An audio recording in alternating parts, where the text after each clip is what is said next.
Assalamualaikum warahmatullahi wabarakatuh. Perkenalkan nama saya Dewi Sagita, NIM saya 245116009. Di sini saya akan mempresentasikan mata kuliah Auditing 1. Langsung saja kita masuk ke materinya. Nah, sebelum itu, apa sih auditing? Auditing dalam akuntansi keuangan, dalam konteks akuntansi, auditing adalah suatu proses yang sistematis untuk memperoleh dan mengevaluasi bukti secara objektif mengenai asersi atau pernyataan tentang kegiatan dan peristiwa ekonomi dengan tujuan untuk menetapkan tingkat kesesuaian antara asersi tersebut dengan kriteria yang telah ditetapkan seperti SAK atau SAP, serta penyampaian hasilnya kepada pihak-pihak yang berkepentingan. Selain itu, auditing dalam bidang lainnya, di luar bidang akuntansi keuangan, konsep auditing diadopsi oleh berbagai industri untuk memastikan kualitas, kepatuhan, keamanan, dan efisiensi sistem. Berikut beberapa di antaranya. Ada audit teknologi TI atau sistem informasi, proses pengumpulan dan pengevaluasian bukti untuk menentukan apakah sistem komputerisasi dan infrastruktur TI suatu organisasi dapat mengamankan aset data, menjaga integritas data, serta beroperasi secara efektif.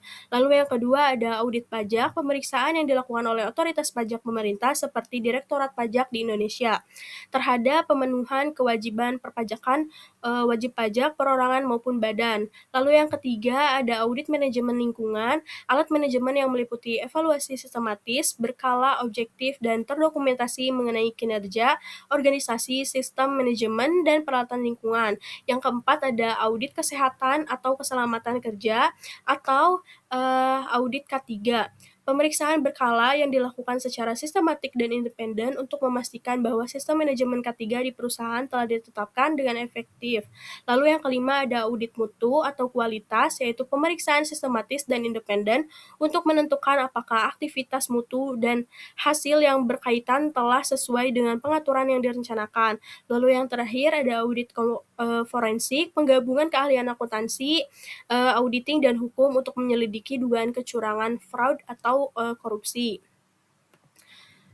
Selanjutnya ada profesi akuntan publik. Profesi akuntan publik atau CAP adalah akuntan profesional independen bersertifikat dan berizin resmi untuk memberikan jasa asuransi atau audit laporan keuangan dan non-asuransi atau pajak dan konsultasi kepada publik guna meningkatkan kredibilitas secara informasi keuangan dengan memegang teguh integritas serta kode etik.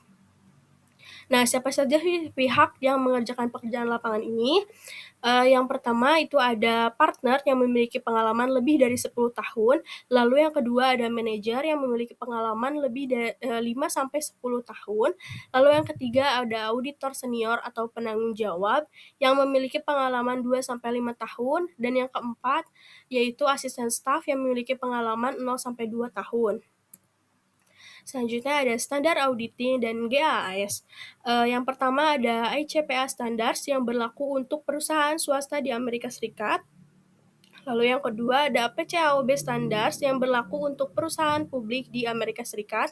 Dan yang ketiga ada Standards Auditing Internasional berlaku bagi entitas di luar Amerika Serikat.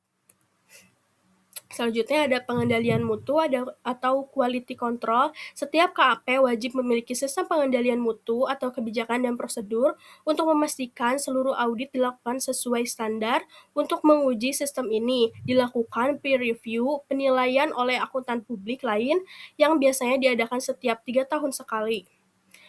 Selanjutnya ada bukti audit. Adalah data atau informasi yang dikumpulkan oleh auditor untuk meninjau, menganalisis, serta memverifikasi keaslian laporan keuangan dan transaksi perusahaan.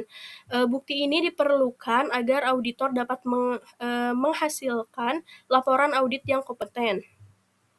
Kualitas audit itu ada relevasi, keandalan, kecukupan, dan kuantitas, sumber, dan kredibilitas. Selanjutnya ada jenis dan teknik pengumpulan bukti audit. Terdapat 7 teknik utama. Yang pertama ada pemeriksaan fisik, yang kedua konfirmasi, yang ketiga bukti dokumentasi, wawancara, prosedur analitis, perhitungan ulang, dan observasi.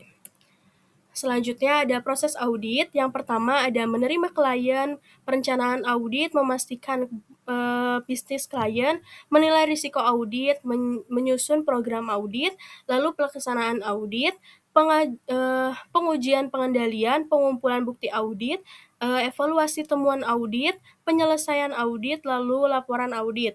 Mungkin cukup sekian dari saya. Wassalamualaikum warahmatullahi wabarakatuh.